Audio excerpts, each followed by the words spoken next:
word why. What a curious word.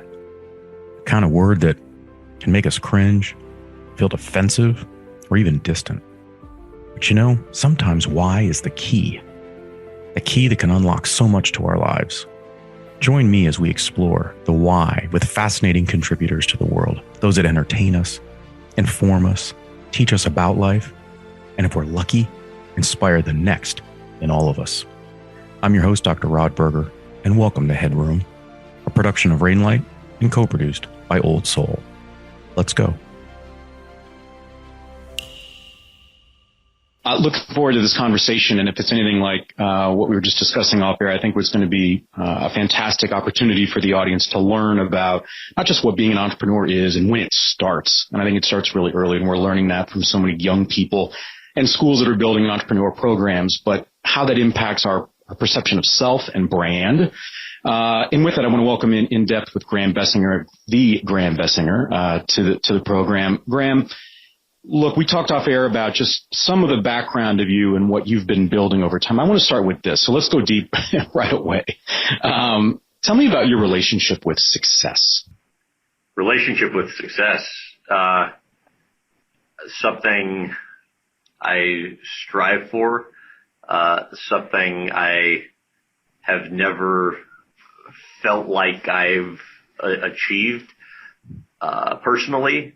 However, through the show, it's something I feel very fortunate to have the opportunity to sit across from on a episode in, episode out sort of basis.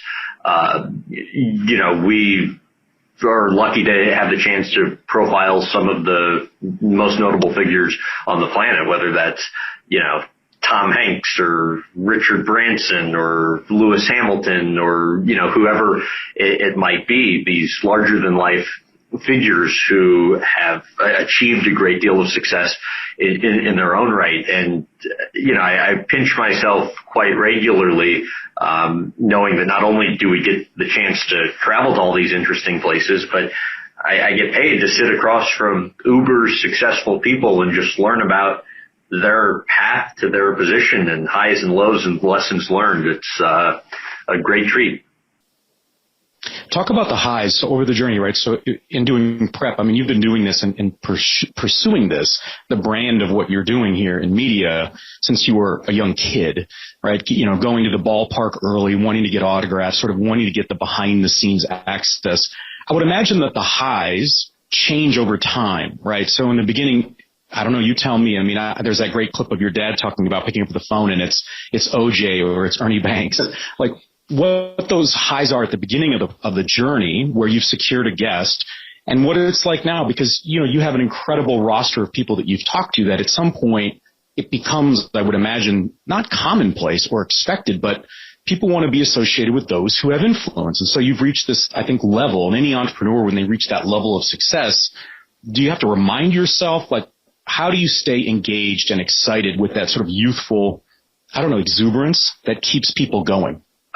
First, there's always the excitement over the big get, whoever that might be. And it's still as much of a challenge as ever to get the right access to the right talent for one of these tapings because, while when I'm in 8th grade as a 14-year-old just starting out, the big get might be a 15-minute phone interview with, the Hall of Fame athlete. Now it's,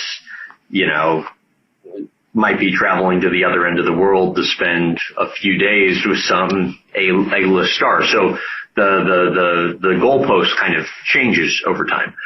So I still get as excited as ever when it comes to getting the big get.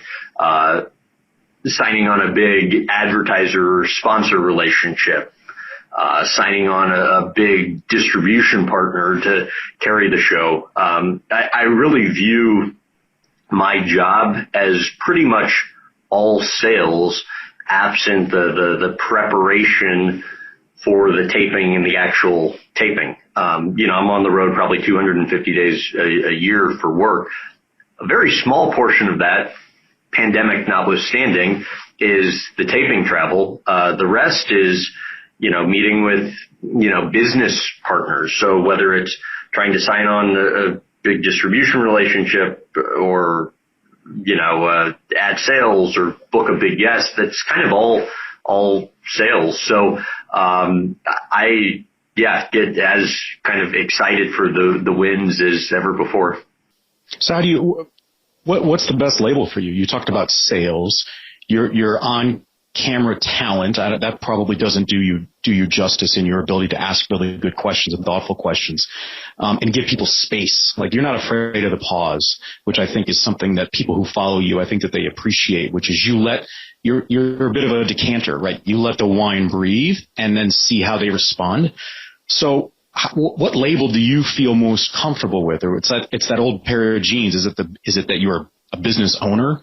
Is it that you are an editor of sorts, a content creator? Like, what makes the most sense for you at the end of the day? I guess I kind of view myself as interviewer and entrepreneur. I've actually never really thought of it, but, any more than that. I mean, for me, really anything I've done to date's been more out of necessity for kind of next step than having charted any like clear cut path and having this kind of grand plan for the show. You were talking about kind of me getting an early start when I was, 8th grade, 14 years old. I think I was just super lucky that a childhood hobby and passion was able to turn into a career. And then, I get laid off early into my career and realize nobody's going to give me the type of opportunity that I was looking for. So just thought I'd see if I could try and figure out how to do it on my own. And then kind of lucked out that as I was doing that, the media landscape was changing. So there was more of a receptiveness to, that sort of thing. And so, that's, kind of it. I wish, there was more to it than that. The sense of being uncomfortable in that space of, look, I think it's natural for humans. We want to put labels on people. We want to put things on a shelf, but you have to be a lot of things when you're an entrepreneur. What was that moment when you realized that you were an entrepreneur? I mean, your age and your generation is very interesting because you're right. This transition in media, right? We went from a world where SportsCenter was everything to then questioning whether it was the personalities, right? And we had Roy Firestone and Dick Schaap, right? And we had Keith and Dan. And was it them or was it the entity, right? Was it the mothership in that regard? And this huge sort of tectonic shift that you were right, sort of dead center in. Was there a moment when you said, wow, I'm on top, I'm riding the wave, I'm in the midst of this, and I kind of need to hit go? When you're in it, you're just trying to have a moment to come up for air, let alone kind of look around and realize or recognize where you're at. So I don't think there was ever a time where I was conscious enough or had maybe even thought highly enough of myself to kind of consider or take a step back and actually consider myself that. It's always just kind of been more out of necessity. However, there were moments where I recognized, if I don't lean in here and figure out a way to invest more money, regardless of whether or not I have it, then I'm going to fail. You reach those kind of inflection points where, you're maxing all your time out. There's, no more hours you can physically put into something. You need to hire your first people. Then your staff is maxing their time out. Even if you don't have the budget for it, you need to figure out how to come up with, so there's these moments where if you don't grow, you're going to die. And I think I've been lucky that I've generally been able to recognize those and have made, not always the best decisions, but no catastrophic decisions so far to date. And I'd say kind of it's been more that for me. Talk about, I know you mentioned that there was a point in time when you had taken out like $400,000 in a line of credit, and it was, you're at a fork in the road. Talk about that space and time, because I think for so many, look, I'm 45. When I was growing up, Graham, we didn't talk about being entrepreneurs. That was just not a part of it. It was, I grew up in Detroit. It was kids talking about their dads working for suppliers of the big three. It was still that kind of conversation. And yet now we have young people that right out of the gate, they're thinking about how many businesses they may or may not be a part of or start. And one of those elements is, what is your, in essence, pain threshold for when the stuff hits the fan and you're sitting there staring a debt right down the barrel of a gun. And I think a lot of times people will judge that, that fear of the fear in whether or not they're going to pursue being an entrepreneur. But almost every entrepreneur has gone through that. What was that like in the moment? How do you think about that now in retrospect? And what is a lesson that you sort of would, I guess, give along the way for those that are thinking about that? Well, I think I had the benefit of being young enough that I didn't know any better.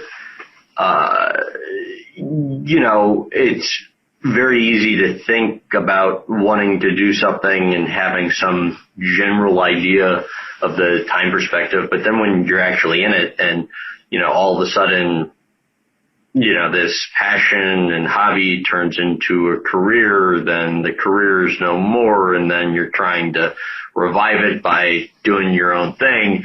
And then your own thing becomes kind of all consuming, where it's, every waking moment of the day, it's all you're doing. And then all of a sudden, not only have you invested all of your money and your life savings, but, severely in debt because you're all in and taking a loan out from the bank. Like at that moment, I wish I could say, yeah, I knew I had to do this, that, and the other, and I was, all in because I'm this, amazing entrepreneur. Like, the reality is you don't have a choice, because if you don't do it, you're just going to screw up the rest of your life, because you're going to be, destitute and financially crippled. So it's, you don't really, when you reach that point, you can give up, but it's kind of borderline devastating if you do that. So,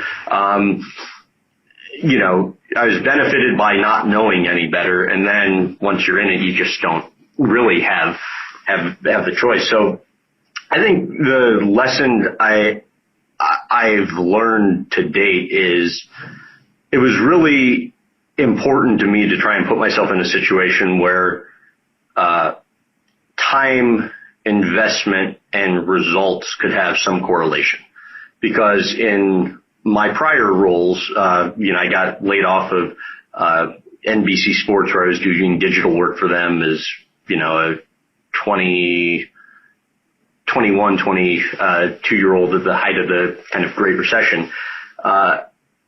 It really didn't matter in my prior roles the metrics of the content I was creating. There were budget cuts, and to no fault of my own, I was out of a job. So I just wanted to try and be able to be in a situation where I could have control over the outcome. So that was kind of the biggest thing for me, because I don't think I'm the best at having a boss or people that I answer to. Granted, still very much have a boss today, because, we have distribution partners and sponsors and et cetera. So there are people that you're held accountable to, but it's, a little different structure. So, that was kind of the biggest thing for me, putting myself in a situation where I had more control over the outcome. So maybe it was because you were young, but I am curious.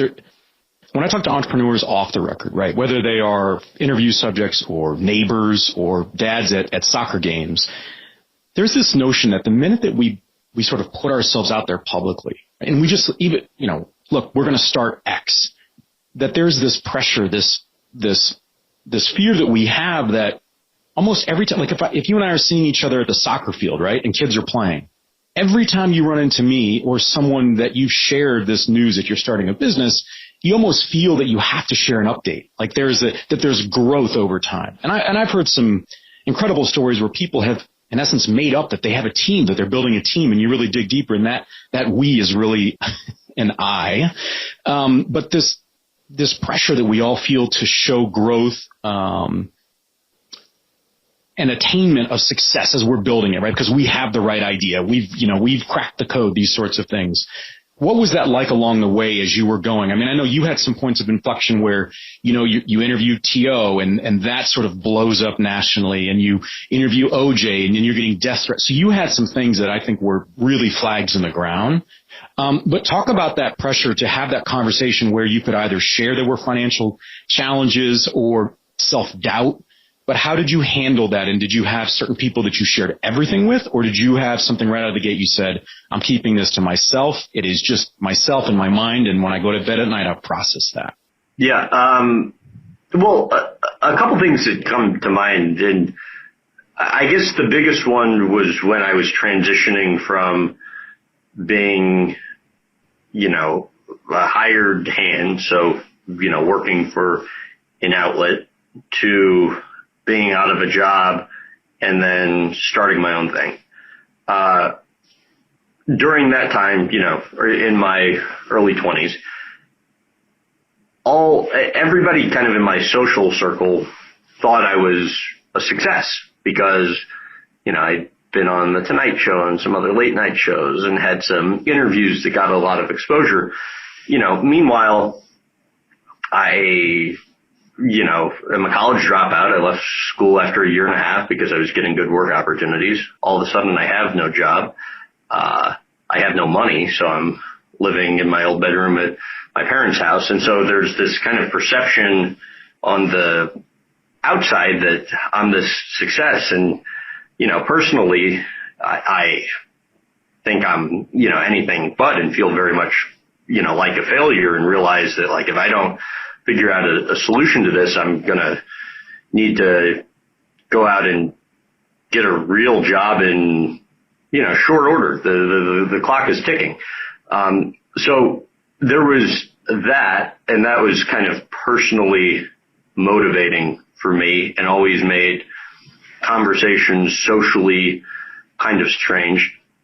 And then, when you're in it and in some of those kind of toughest periods, I remember I didn't really have anybody to talk to about it.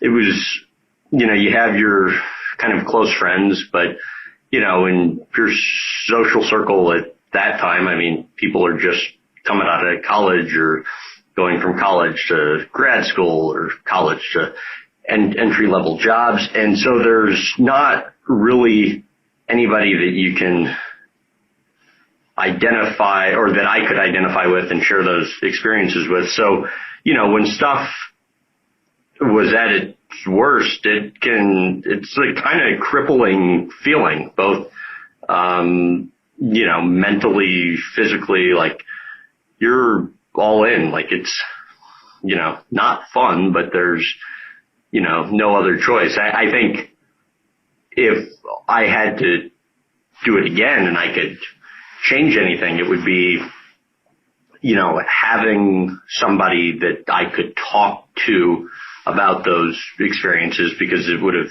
helped me get through it. And now I think it's better because, you can just easily, I mean, granted, I could have gone to the library then and read books, but now you can just go on YouTube and type in whatever you're searching for and find somebody, talking to about that. Even, 12, 13 years ago when I was, or 10 years ago when I was doing it, there was kind of less of that content readily available at your fingertips. So, Yeah, that's, I think, kind of what it was like for me. Talk about managing that stress. How do you know, I think we're the best witness, right? We know when we are approaching a point of exhaustion, or in essence, we can't operate. We've got so many things going on as an entrepreneur.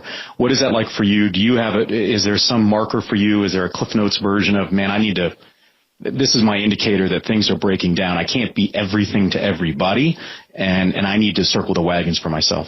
Well, back then, I remember there was a moment, I was living in like a bedroom at, my parents had like a rental apartment, and they were letting me stay there rent free. And we had somebody cancel an episode taping on us, and I needed a new taping with it, like last minute, the night before we were supposed to fly out, and I needed a new taping within a few days of that to be able to have something produced in time for air that was even marginally decent.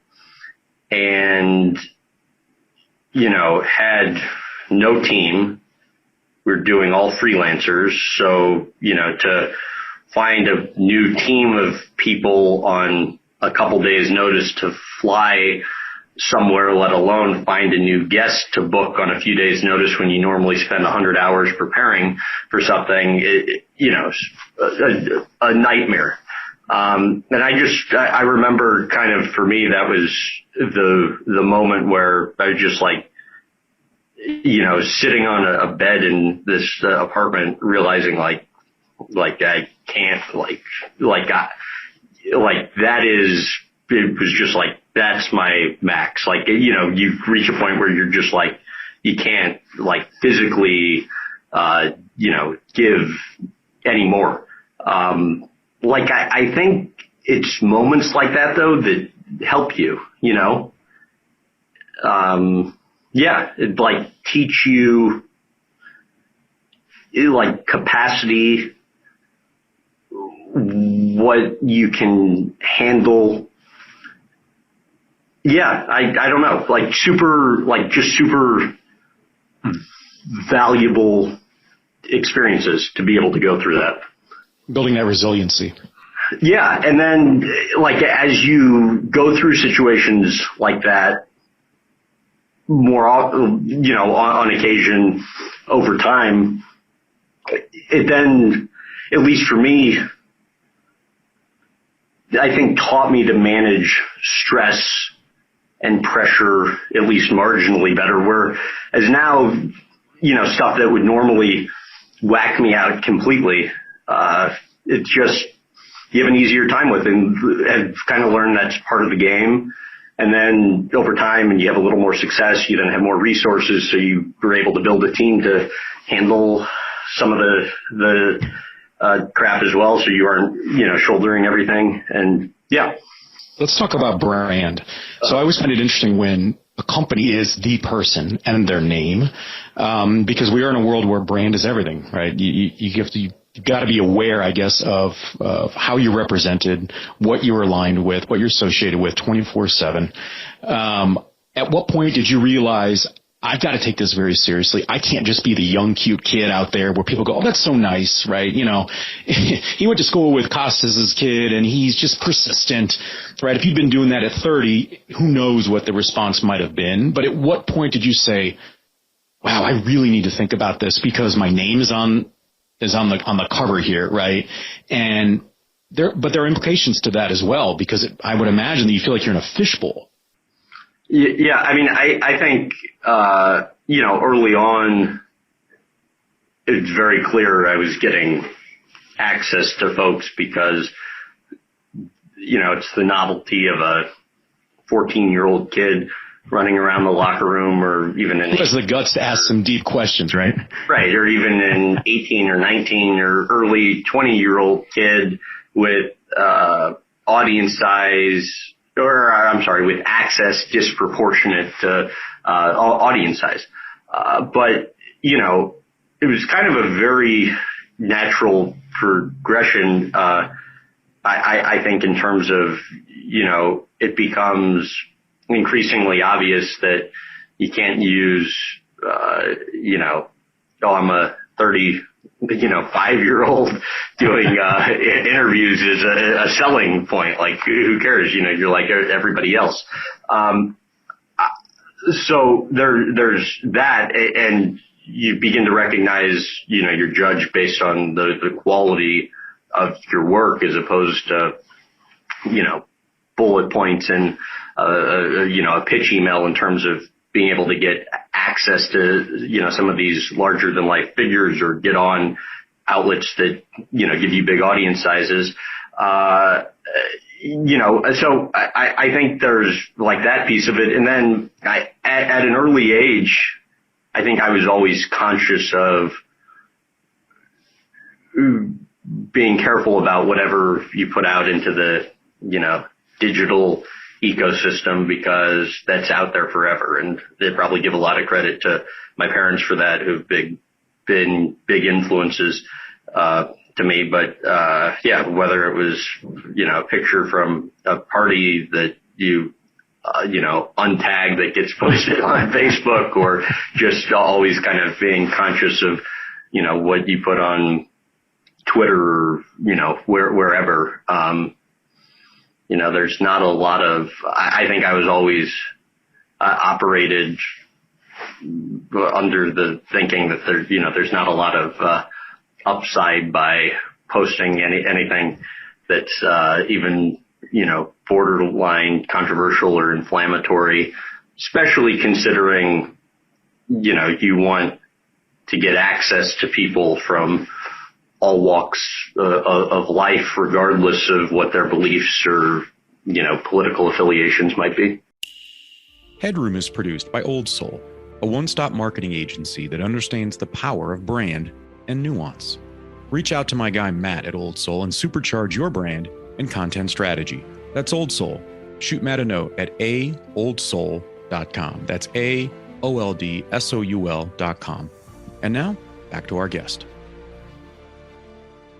So talk about the transition, because when you were young, right, you're a teenager, you're just dressed like a teenager, and then all of a sudden you flip over into incredibly professional. So that to me seemed like a transition. Was that in depth? Was that when you kicked off the show? Like, that had to be a conscious, I think, choice to say, I want people to experience me this way, just like an Oprah might, or some, a Dan Patrick. So talk about that piece, because I would think that that's a part of it when you're conceiving of an audience that may or may not be interested in what you're building. There's an expectation. We want to know what we can get from Graham or anybody else that we watch or that we listen to. Talk about that, because that, to me, lends itself to how you're staging the interviews and what kinds of locations, lighting, the behind-the-scenes stuff. Like, it plays a huge role. I wouldn't imagine that was just by accident. I think it was just by accident. I was giving you more credit. I mean, I didn't know the first thing about anything, and anything that I figured out was just based on people I had the opportunity to talk to in the production business or ad sales or distribution business, and any institutional knowledge I was able to gain that way. But it was, when this started, all I knew how to do was conduct a half-decent interview and book a guest, and that was about it. And so you just learn from trial and error and figure out kind of what you're comfortable with and what looks good and doesn't look good. And, then with reps and experience, you start to develop kind of mannerisms on camera and, all of that. But, I wish I could say I had any sort of plan. It was really... You had people looking out for you, I guess, that were pointing you in the right direction. I don't think pointing... I think there were a lot of people who took their time to give advice or to, sign on to be part of our team for wages that were below what they should be getting, who deserve a lot of credit. But I don't think there wasn't like any one person I went to for advice, but there were a lot of people that helped out a lot when they didn't need to. And, I think also any young entrepreneur, I would highly encourage to reach out to people in the business who you aspire to be like, because even if it takes a few messages or they don't respond, some will. And, those conversations go a long way in not only immediately helping, but then developing a network is important, and relationships are important, and whether or not they immediately benefit you or 10, 15 years down the line, at some point, knowing that person could stand to create an opportunity for you. And so there's only upside in doing that. And, a skill that I think is really not taught enough in our educational system is sales. It doesn't really matter what you want to do in life. Nobody's going to be a better salesman for yourself than you. And so I think it's really important that people learn how to do that, push themselves to get out of their comfort zone. Might not always work out, but it, is only beneficial to know how to do it. Let's pivot and talk about the evolution of media. Now as we stand here, 2021, 2022, everybody can put a podcast out. Everybody can. Everybody does. Everybody does. Everybody has an opinion. They write something. They think everyone should be reading it and watching it. What's the impact on you and in depth, and how does that then play into what your larger goals are? Do you have to be that much more innovative in your mind? Is that something that builds in the necessary fear to sort of keep the coal in the locomotive going? Talk about just the changes that we've seen, because it's now a very, very crowded market. Yeah. First, I have a very long way to get to where I'd like to be professionally and with the show. So I should say that from the outset. I definitely don't have all of the answers. I think my career, or at least hope my career, is very much in its infancy relative to my goals.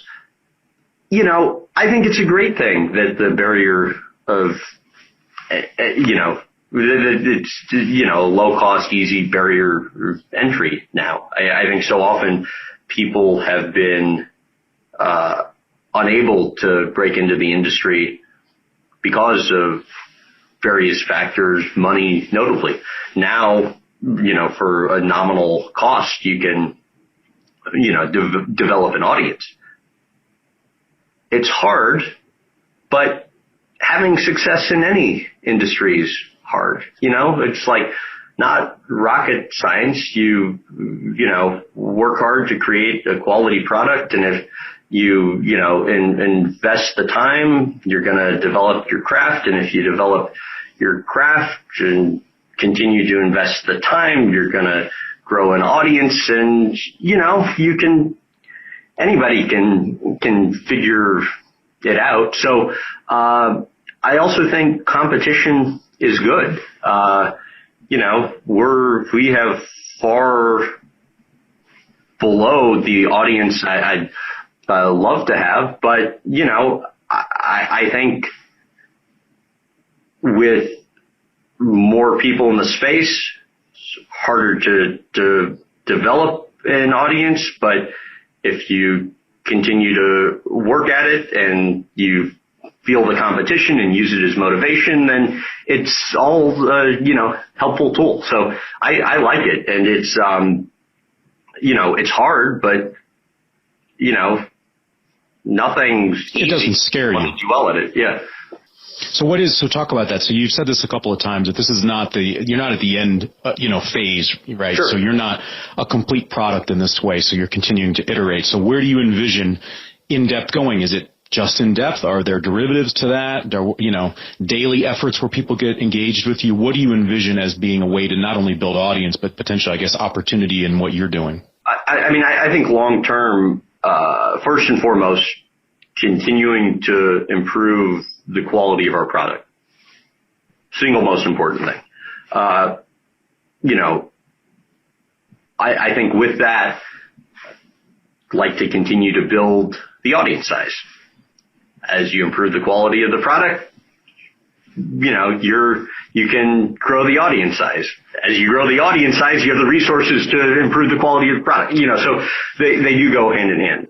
I need to continue developing as a talent and interviewer. Long term, I'd like to continue to open the show up in terms of subject matter. So, right now we primarily feature athletes or people with some connection to sport. I would, very much like the show to be in a position where, 1 week we're having on President Obama, the week after that, Julia Roberts, the, week after that, some big name athlete, the week after that, Kanye West. To me, there's really no difference in interviewer or in interview, whether it's an athlete or somebody else. It's talking to successful people about their path and highs and lows and lessons learned, like we already discussed. So there's that piece, and then just continuing to evolve as media evolves. We have the linear product that airs on broadcast and cable. We have the digital product that is, YouTube and Facebook. We have the out-of-home taxi product, and we're, in the process of developing the streaming product, which obviously is where, everything's going in the OTT space. So that all is exciting to me. And, if we don't continue to evolve and grow, we're going to die. So it's as simple as that, but it's the game, and it's, kind of fun. Talk to me. I'm going to make an assumption here that you've been, people have come to you with offers, right? So talk about the temptation to, and I think there's two sides to this coin. The temptation to leave what you're doing where you are the decision maker, right? Your name is on the plate. And thinking about whether it's the mothership or any other entity that says we've got to have Graham and his talent come to us because we're in the acquiring talent business kind of a thing. I would imagine you've had some opportunities here and there. What is that like to even, and if you haven't, even contemplate that? Because there's so much energy and effort. There are relationships that I think suffer when you're building your own business. I mean, you're traveling 250 days a year, and we haven't even talked about the personal side. I would imagine there's an exchange there, right? There's a transaction where you are giving up something for something else on the other end of it, right? And so talk about the temptation to, I guess, allow others to do it so you can breathe. Because I think every entrepreneur gets to that point, whether it's just sort of a rough Friday after a rough week, but that feeling of, gosh, I'm just exhausted, and maybe it would be nice to have someone else drive the train. Yeah, difficult in it right now. I think to me it's less about if it impacts time investment, because I don't know that regardless of the situation, at least for me personally, it would impact kind of time investment. I think for me, a lot has to do with, will it improve and allow us to grow the quality of our product, the content. And then with that, can we maintain and grow, our team of people who, we have, I think 12 full-time folks now, with a couple more full-time. We'll probably be 15-ish, in the next, month or two, which still very small, but biggest we've, ever had in terms of full-time folks. And these are people that have, put in years of their, professional efforts towards kind of similarly growing and pursuing these goals of ours. So I think a lot has to do with that, and then also ensuring that we're in a position where we can minimize potential for downside, and never again be in a position where, to no fault of our own, were out of a job. So, if you can kind of figure out those factors, whether continuing to be independent or, putting kind of not all your eggs in one basket, but, making one outlet the driving force, those are kind of the factors that I weigh. So reading between the lines in your body language, I'm going to make some guesses or some thoughts here, and you tell me fair or foul, but my sense of you is that there's a great sense of responsibility. This is not just the Graham Bensinger show or company in this regard. You care very deeply about the people that have supported you along the way. I think a lot of entrepreneurs, whether they're running a business that is in the public domain or not, right, they're behind the scenes, there are those times where you say, man, just on its surface, this would be a great decision for me, right? But I don't know if it's a great decision for those that are with me. Right. And the struggle, because that's a very hard thing to share or discuss.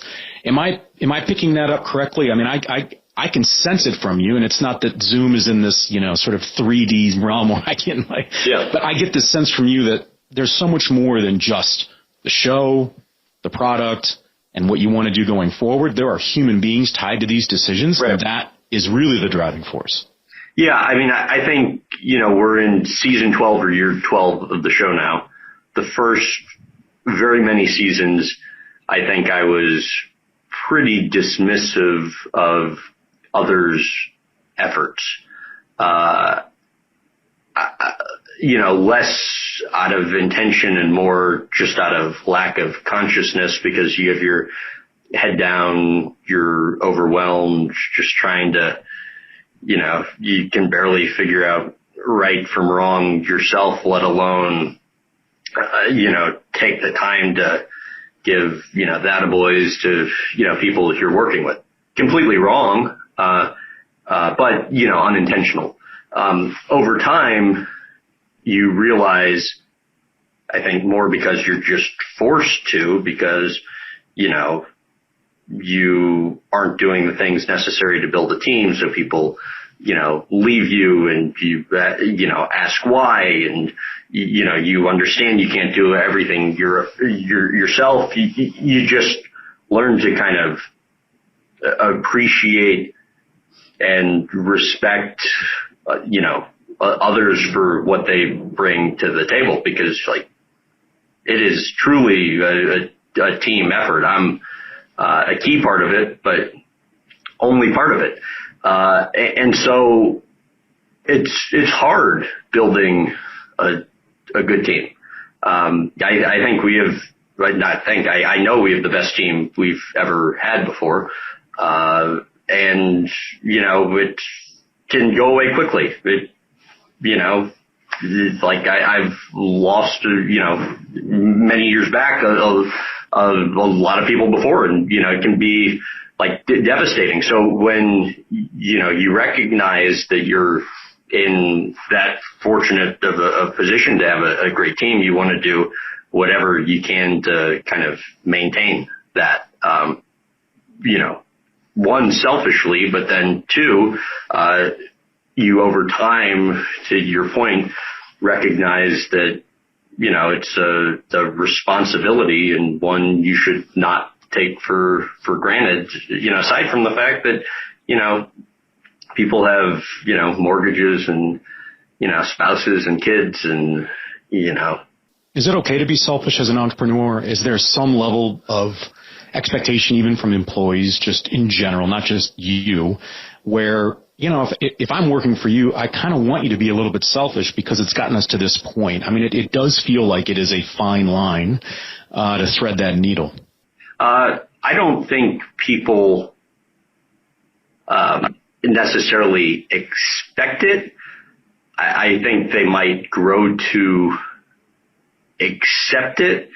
I think I would assume it's hard for anybody coming from a different job where they have, a typical boss who, wasn't running the company and was, hired, and, everybody's jobs don't depend on that boss meeting, certain financial goals where everything's riding on kind of their shoulders. So, I think oftentimes it's probably unfair for the person that you've hired to be in that situation where more attention isn't paid to kind of their day in, day out duties. But, when you have a small team and tight budgets, especially early on, you're just trying to do what you can to, keep the lights on. And it's not in any way a reflection of, what this person or that person who works under you is or isn't doing. You're just trying to, stay afloat. All right. So as we are now in the fourth quarter of our discussion here, let's go a little bit lighter. So my 9-year-old Heath Berger wants to be a sportscaster. And so I was telling you off air, he wanted me to ask you, what interview got away? What's the one that sticks in your craw?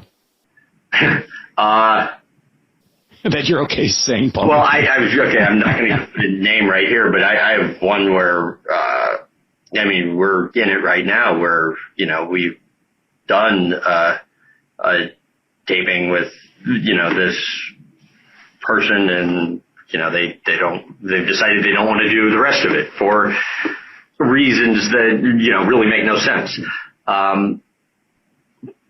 But, everybody has their reasons. And so, there's always something. And I think, one of the challenges that you have to grow to enjoy in order to continue in a role like this is to, be able to deal with kind of the unexpected and different personalities and catering to egos and, last minute requests that blow everything up. But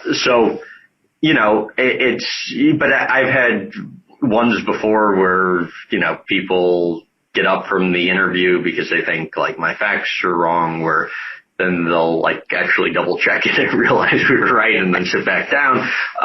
But, ultimately, whenever there are problems, at the end of the day, it's my responsibility and my fault. It's, my job as an interviewer to make the person comfortable.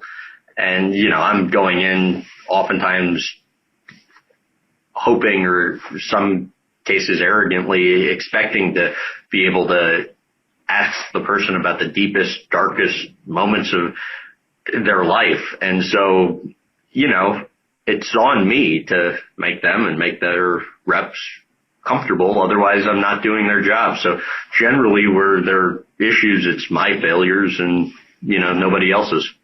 So you had the guts, the chutzpah, whatever you want to call it. I mean, watching that clip of you and OJ when you were much younger, and you're asking him, in essence, what is it like to be the OJ Simpson, the murderer, like that label, right? And he just kind of bristles at that.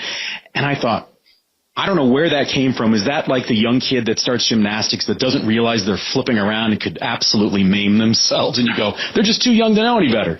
Like, was that the start of being able to ask questions that people might be thinking, but they never would have the guts to ask, that sort of set you on your course as to how people understood what it would be like to sit down with you? I think when you're younger, a little less aware of what's socially acceptable. And, I think something that I've had to figure out as I've gotten a little older is how to kind of ask some of those questions that I want to ask without fear of what is or isn't, socially acceptable. So, some of the questions when I was younger, one, I didn't know any better. That's not to say I wasn't nervous, because I was way more nervous when I was younger than I ever am now.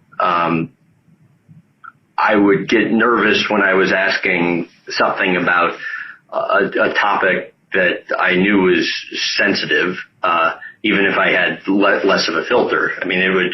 a few questions before I knew I was going to ask it, I'd start feeling, my heart, pounding, where you can barely focus on the conversation at hand because you're already thinking about what's going to happen, in a few questions.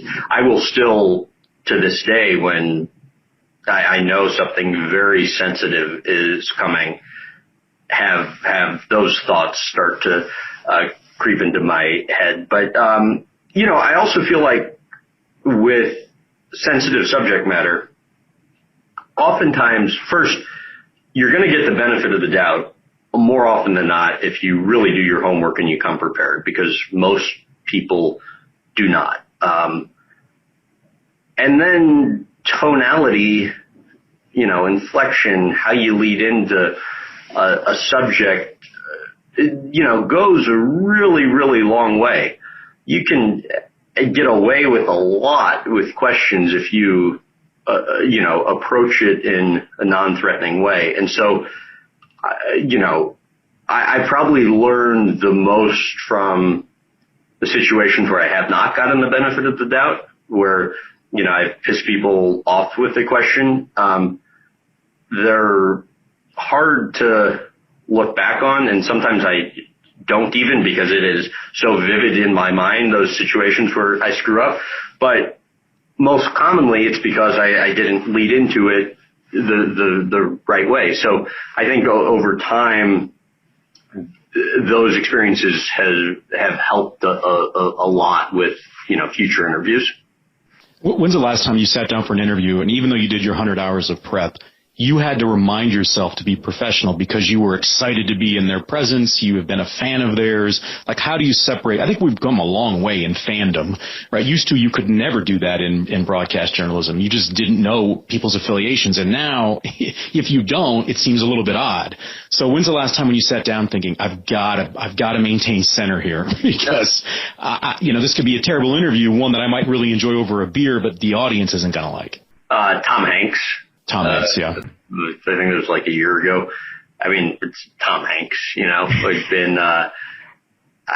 was able to track down his email address, and we were emailing off and on for like 4 years. And it went from, him not responding to getting a response every once in a while to we had it scheduled a couple times, then rescheduled a couple times, then canceled a couple times, and then, finally it was happening. And so there's all the legwork that, went into it, aside from the fact that, he's one of the greatest actors Tom Hanks of all time. Yeah. I mean, like Tom Hanks. So, and he was like into it. We were supposed to, he was willing to give us an hour and a half, which I was floored by. Then he ends up giving us almost 3 hours because, he was just appreciating the fact that we'd done our homework and asking stuff he hadn't been asked about a million times before. So, there are, every once in a while you have those. It's certainly the exception as opposed to the norm, but those are also, some of the most fun experiences as well. Would you say are you living your dream out when you think back at the young kid that would get baseballs signed and these sorts of things? Like, you wouldn't have known it then, but do you feel like you are actively engaged in the dream that you have built? Look, I think I always thought I'd be farther along than I am right now, but I think,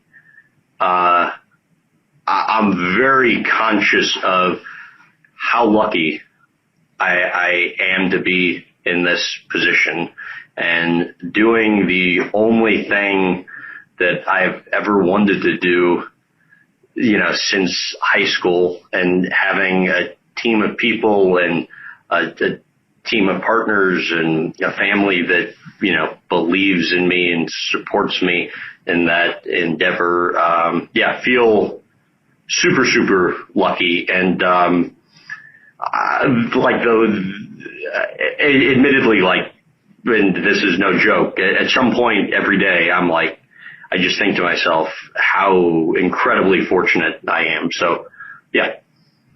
I'll close with this. What's it like to be interviewed yourself? I mean, you're the one with the playbook typically, and here I am, the offensive coordinator today with my questions and prep on you. I mean, actually, this is fun because most of the interviews that I've ever done have just been more, about who we're interviewing or, rarely do they ever go in this direction. And to the extent they do, it's only kind of momentary as opposed to extensive. So, and you've clearly, spent time doing your research, which it makes it enjoyable and fun. So I appreciate the opportunity. Well, we want to thank Graham Bensinger. You can check out In Depth. Where can everybody go? I want to make sure, I know for me, I'll let the audience know. I'm the Facebook guy that, I close my night listening to podcasts all the time and I watch Facebook clips. So I get all your stuff in my 3 to 5 minutes, and then I'll mark it and then I'll watch it later on YouTube. But where can people go? I mean, the one destination they can go to find out where all of our content is on all of our platforms is grahambensinger.com. Then the next platform, the easiest one that I encourage people to go to is our YouTube channel. They can just search Graham Bensinger, as that has all of our archived content over the years as well. So those would be the two places. And again, you can see us weekly on TV, digital, podcast, etc. But grahambensinger.com is the best place for that. Well, keep crushing it. I think the entrepreneur audience is going to learn a lot just in what it's like, and whether we are starting a shoe company or a multimedia company or a consulting company. I think understanding brand and our own place in that ecosystem is important. And Graham has done a very eloquent job of laying out just his experience and his journey. I think we're all the better for it. Once again, I'm your host, Dr. Rod Berger. Thanks for taking the plunge into HeadRoom, where we uncover the why behind the what and who impacting our lives. HeadRoom is a production of Rainlight and co-produced by our friends at Old Soul. I'm your host, Dr. Rod Berger, and this is HeadRoom.